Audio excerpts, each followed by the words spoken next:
On a cold September morning in North Fork, Ohio, a widowed repairman named Eli Mercer walked into a county surplus auction with $2,140 folded into a bank envelope. By noon, he owned a brick machine shop the township had marked as worthless. The men outside laughed before the ink on the receipt was dry. They laughed because Eli had just spent almost every dollar he had on a locked building filled with dead iron, dusty cabinets, and one old machinist's unpaid taxes. But 3 months later, pickup trucks with Cleveland plates were parked in his gravel lot before sunrise. Men with clean hands and serious eyes were asking permission to step inside. And the same neighbors who had called him foolish were suddenly lowering their voices when they said his name. Because Eli Mercer had not bought scrap. He had bought the last language an old town had forgotten how to speak. Eli was 53 that year, narrow in the shoulders, gray at the temples, and quiet in the hard way a man gets after too much life has left the room. For 22 years, he had run Mercer Repair out behind his house on County Road 6. He fixed hay balers for dairy farmers. He rebuilt magnetos from tractors old enough to have family names. He patched quarry pumps, grain augers, feed mixers, and anything else with a shaft, a bearing, and a man desperate enough to bring it to him in pieces. His wife, May, had died of lymphoma the winter before. After that, the little white house beside the repair shed lost its sound. Their daughter, Clara, was 17, sharp-eyed, practical, and already better with numbers than most grown men in North Fork. She kept her father's invoices in a red ledger, wrote down every part he bought, and knew exactly which farmers would pay late but still pay. Eli talked to her more than he talked to anyone else, and even with Clara, he did not talk much. Now, most people in North Fork thought they knew what Eli was. They thought he was a country mechanic, useful, honest, a little stubborn, and not the kind of man who reached for anything bigger than the next repair ticket. What they did not know was that before Eli came home and took over his father's shed, he had spent 9 years in the Navy as an aviation machinist's mate. He had worked on fuel control parts and turbine housings, small pieces of metal where a mistake thinner than a hair could ground an aircraft. He had learned to trust his eyes, then doubt them, then prove them with instruments. He could look at the surface of a cut and know whether the tool had chattered. He could touch a lathe bed and feel wear where another man saw paint. He could pick up a micrometer and tell, before the spindle closed, whether it had been loved or abused. That skill did not impress anyone in North Fork. The town needed mower belts, hydraulic hose, and rebuilt carburetors. So Eli buried the old skill under grease and farm dust, and for years, hardly anybody knew it was there. There was one man who had always wanted Eli's land. His name was Rayford Klein. Klein owned Klein Ag and Industrial, the biggest equipment dealership between Akron and the county line. He wore pressed shirts, served on the Township Development Committee, and liked to speak in the careful voice of a man who knew people were listening. Twice, he had offered to buy Eli's repair shed. Twice, the offer had been just high enough to call business, and just low enough to be an insult. Eli had refused both times with a nod and no argument. Rayford Klein remembered both refusals, and by September of 1986, he had another reason to look across Eli's fence.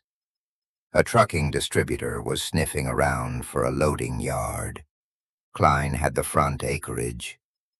Eli had the strip of land that made the whole parcel useful.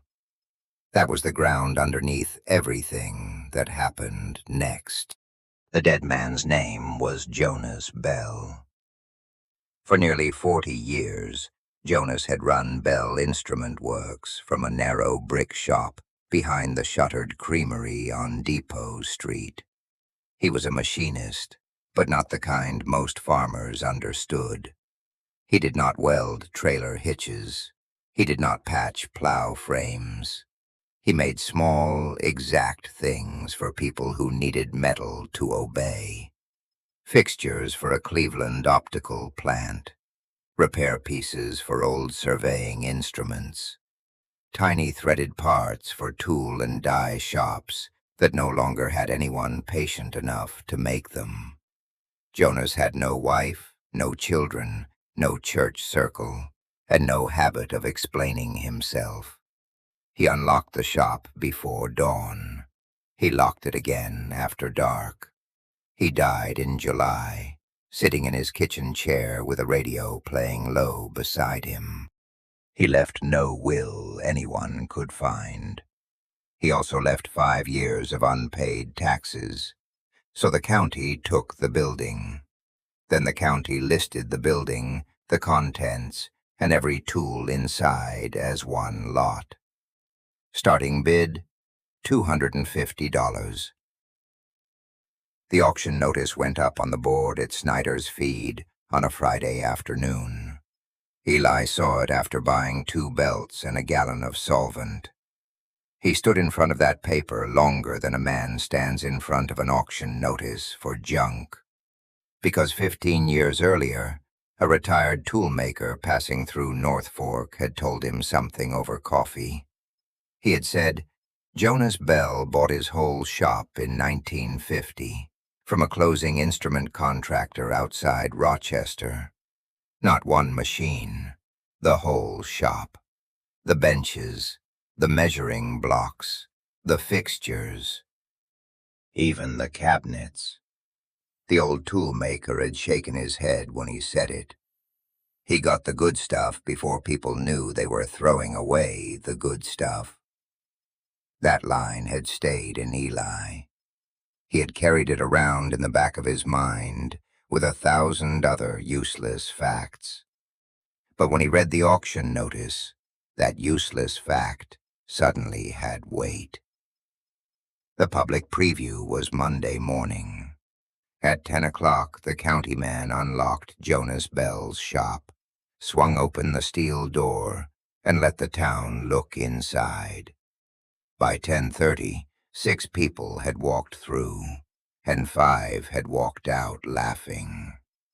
There were machines under gray canvas, cabinets packed with oily paper, a granite surface plate buried under dust, 3 vices, 2 drill presses, a wall of drawers nobody bothered to open. To most eyes, it looked like an estate nobody wanted to clean. Rayford Klein drove by, slowed his truck, and never got out. He saw enough from the street. A narrow building on a useful lot. Old iron. No competition worth worrying about. He planned to buy it cheap, clear it out, and add the parcel to his next map. Eli arrived just before noon. He nodded to the county man and went inside alone. He did not move like a bidder. He moved like a man entering a room where somebody had died without finishing a sentence. He lifted the first canvas cover. Under it sat a Monarch 10EE tool room lathe, dull gray, heavy, and quiet as a church bell. He did not smile. He laid 2 fingers on the bedway and stopped breathing for half a second. Then he opened the cabinet beside it. Inside were collets wrapped in waxed paper, chucks with their keys tied on, centers, dogs, faceplates, and a row of cutters still marked in pencil. He moved to the back wall. There, under a sheet yellowed with oil, was a Deckel Universal Mill with the vertical head still mounted. On the shelf above it, a wooden case held Johansen gauge blocks. Not complete, but close enough to make Eli's hands go still. Below the bench were 3 boxes of Starrett micrometers, brown and sharp indicators, and 2 Swiss-made dial test indicators with cracked leather cases. Then he found the notebook. Not a diary, a work log. 40 years of jobs in Jonas Bell's square hand. Names of shops in Cleveland, part numbers, materials, tolerances, payment notes. A history of a hidden trade written in pencil. Eli closed the notebook. He looked around the room again, and this time the shop did not look dead. It looked asleep. That evening, he sat at the kitchen table with Clara and told her the truth as plainly as he knew how. He told her the lathe alone, to the right buyer, could bring more than some men's pickup trucks. He told her the mill was not farm junk. He told her the gauge blocks, collets, indicators, and measuring tools might be worth 10 times what the county thought the whole building was worth. He told her he did not yet know whether the machines were sound, but if they were, the package might be worth somewhere between $50,000 and $80,000. Clara set down her pencil. "How much do we have?" she asked. Eli opened the bank envelope. They had $1,260 in savings. He could sell the old snowplow blade for $300. He could borrow $500 against the service truck. Clara checked the numbers, looked at the envelope, and said, "Then the ceiling is $2,140. Eli nodded. "And not a dollar more," she said. For the first time in weeks, he almost smiled. Saturday came with low clouds and the smell of rain on hot dust. The auction was held outside Bell Instrument Works, under a striped tent borrowed from the county fairgrounds. About 50 people came. Most came to watch Rayford Klein buy another piece of town. Klein sat in the front row in a tan jacket, one leg crossed over the other, his bidding card resting on his knee. Eli stood in the back with Clara beside him. She held the red ledger against her chest like a shield. The auctioneer opened at $250. A junk hauler bid $3. Klein bid $4. Somebody bid $5. Klein bid $6. The numbers crawled upward. At $900, the junk hauler shook his head. At $1,100, a farmer who wanted the drill press quit. Klein leaned back. He thought it was over. Then Eli raised his card. $1,200. The tent went quiet in the way a town goes quiet when private business becomes public entertainment. Klein turned around. When he saw Eli, his mouth bent into something that was not quite a smile.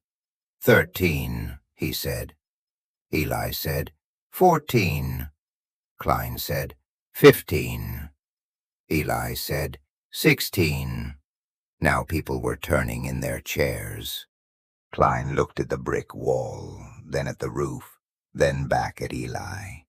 Louder than necessary, he said, "Mercer, you fixing to run a museum out there?" A few men laughed. Eli did not answer. 1,700, Klein said. 18, Eli said. Klein's jaw tightened. 2,000. Clara's fingers pressed into the ledger. Eli raised his card one last time. 2140. That number sounded strange enough to make the auctioneer blink. Everyone knew it was not a rich man's number. It was every dollar left number. Klein stared at Eli, and in that small pause, the truth showed itself. Klein did not want the machines. He wanted the property. He wanted the public win. He wanted Eli Mercer to learn what happened when a quiet man said no to him twice. But $2,140 for a shop he believed was junk made the joke start to turn back on him. He dropped his card. "Let him have it," Klein said. "Some men need to buy their own education." The auctioneer called it sold. Eli paid in cash. Clara wrote the amount in the ledger. And by supper, half of North Fork had decided Eli Mercer had finally let grief ruin his judgment. For the next month, Eli and Clara moved Bell Instrument Works one careful load at a time. Not fast, not cheap, careful. The Monarch lathe took a tow truck, 4 oak skids, a rented machinery jack, and 2 men from the quarry who owed Eli favors. He set it on a poured pad in the back of his repair shed. Then he spent an entire afternoon leveling it by tenths, checking, waiting, and checking again. Clara watched from the doorway. "Are you going to turn it on?" she asked. "Not until I know I deserve to," Eli said. The first person to understand what Eli had bought was not from North Fork. Her name was Marta Kowalski. She was 68, Polish-born, and had spent most of her working life in an instrument plant on the east side of Cleveland. She had retired to a small house outside town because her sister lived nearby and because the rent was cheap. Marta heard about Eli's purchase at the diner. She heard the words Monarch Lathe and Bell's old place in the same sentence. The next morning, she arrived at Mercer Repair in a blue sedan with rust along both doors. Eli met her at the shed. She was small, square-shouldered, and unimpressed with everything until the canvas came off the lathe. Then she went silent. She stepped close, touched the bedway with the back of one finger, and whispered something in Polish. Eli did not know the words. He knew the sound. It was the sound of a person recognizing the work of another life. Marta stayed 4 hours. She opened cabinets Eli had been afraid to touch. She checked the spindle runout. She showed Clara how to hold a micrometer so body heat did not lie to the metal. She found a set of collets Eli had missed and told him not to sell them loose under any circumstances. Before she left, she looked around the shed and said, "This is not a pile. This is a shop. If you break it apart too fast, you will get money once. If you learn it, you will get work for years." That sentence changed the shape of Eli's plan.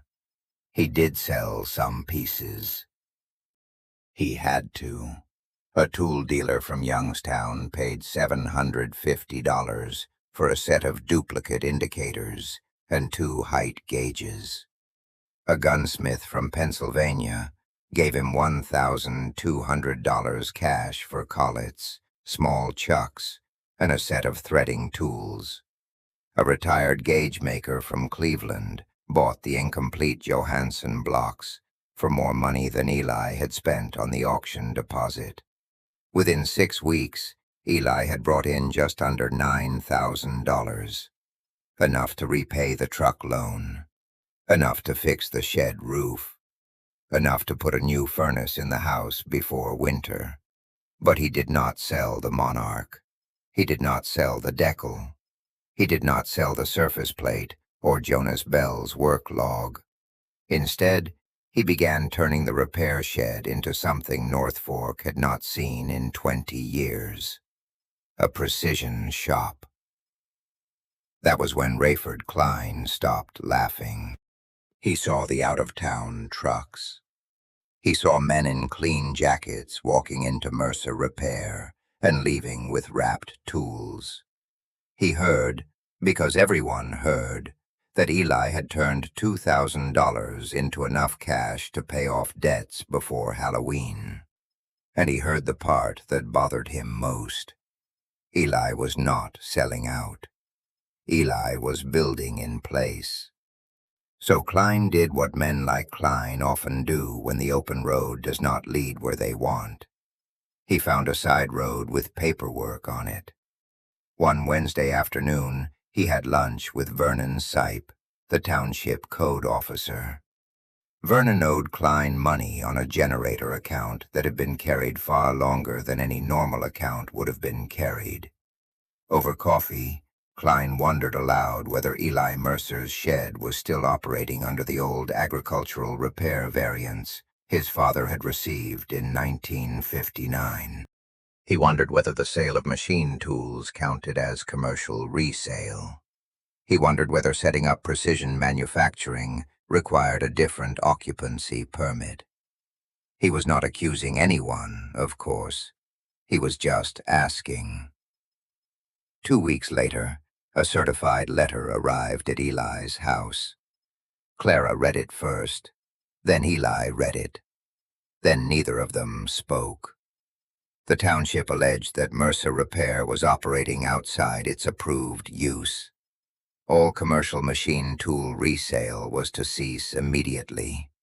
All new precision manufacturing work was prohibited until review.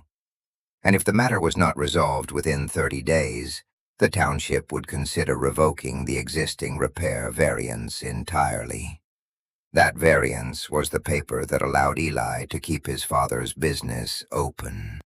Without it, he did not just lose the new shop. He lost the old one.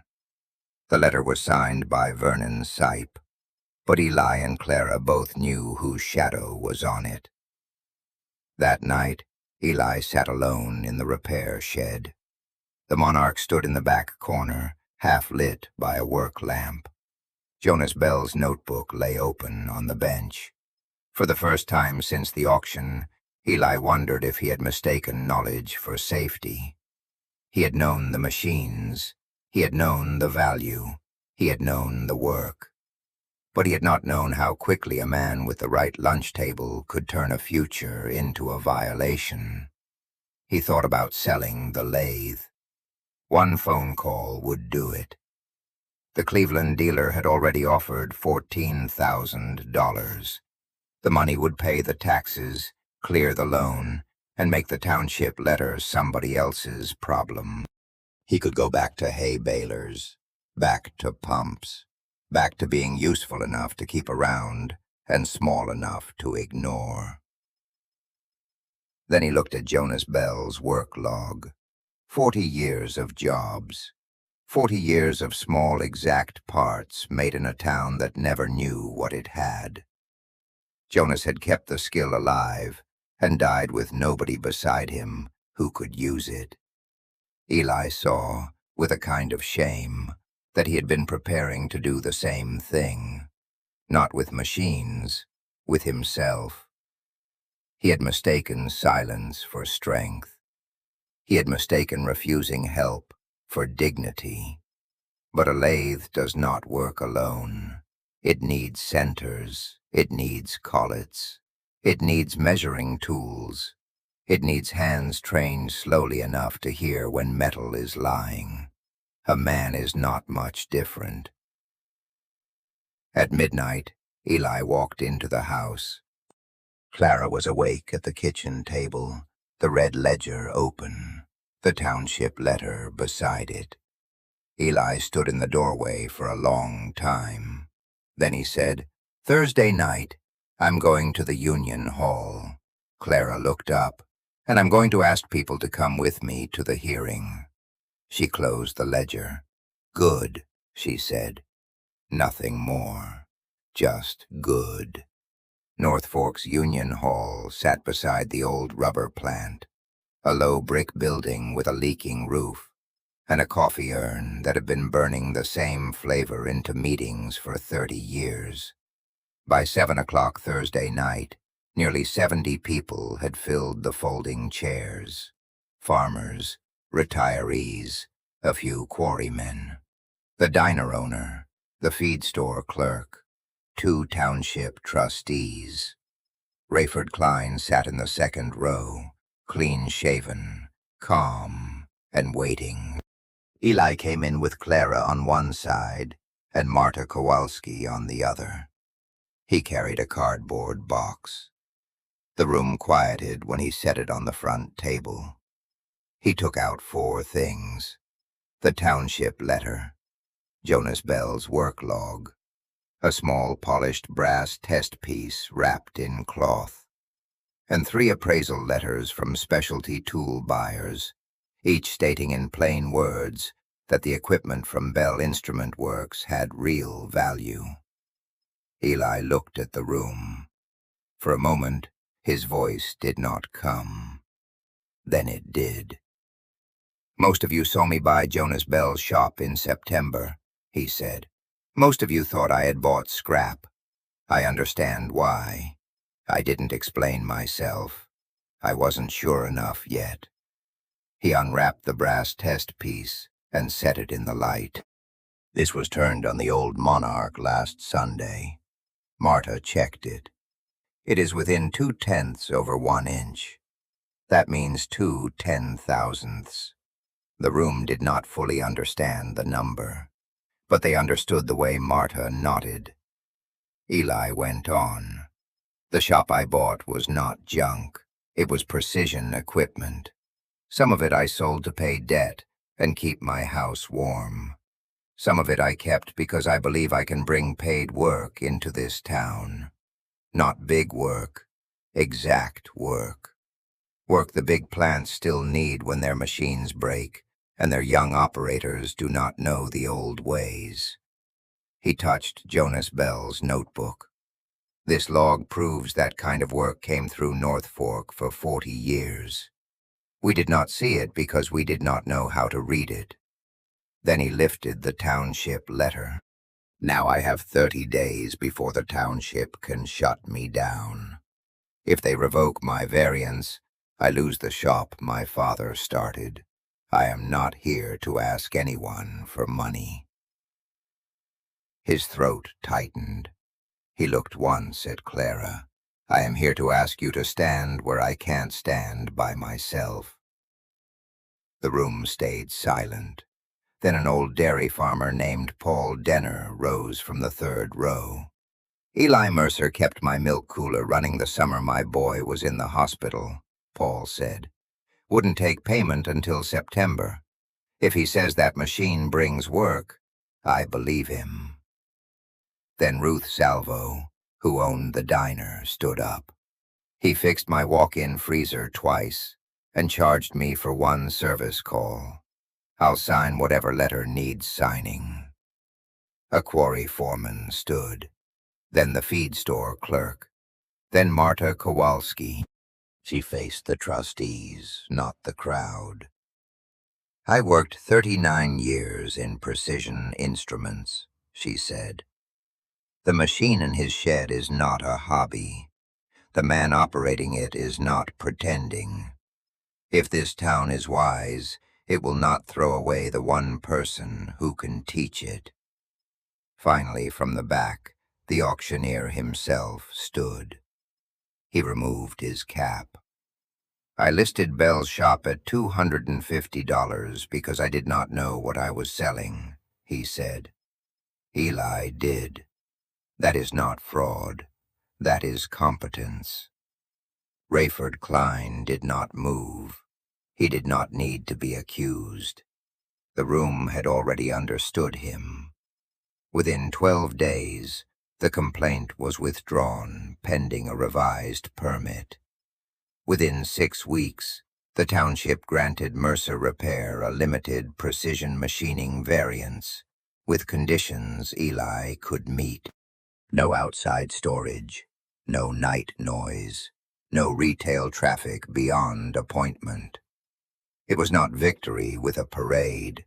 It was the better kind, a door left open. By spring of 1987, Mercer Precision Repair had 3 regular customers: a small firearms repair shop in Pennsylvania, a surveying instrument dealer near Canton, and a Cleveland plant that still needed obsolete pump shafts made in short runs nobody else wanted. The money was not spectacular. It was steadier than hope. By the end of that first year, Eli had earned more from the precision work than from all his hay baler repairs combined. Not because he had found a miracle in a dead man's shop, because he had found a system, a machine that could still hold truth, a notebook that proved the work existed, a retired woman willing to teach, a daughter willing to learn, and a town that, when finally asked, remembered what kind of man he had been before it knew what kind of shop he owned.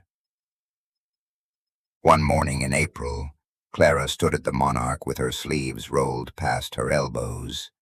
Marta watched from a stool. Eli stood behind them, saying less than he wanted to. The brass rod turned bright under the tool. Clara stopped the feed, backed out the cutter, and waited for the piece to cool. Then Eli handed her Jonas Bell's old micrometer. Not the newest one, not the cleanest one. The one with the worn thimble and the initials JB scratched lightly near the frame. Clara closed it gently over the brass. She read the line, then the half line, then the thimble. A smile started at one corner of her mouth. 2/10 under, she said. Marta nodded once. Eli looked at his daughter, then at the machine, then at the old notebook on the bench. For years he had thought the rare thing was metal that could hold 1,000th. He knew better now. The rare thing was a person willing to teach another person why 1,000th mattered. The treasure was never the machine. It was the knowledge that refused to die with the man who owned it.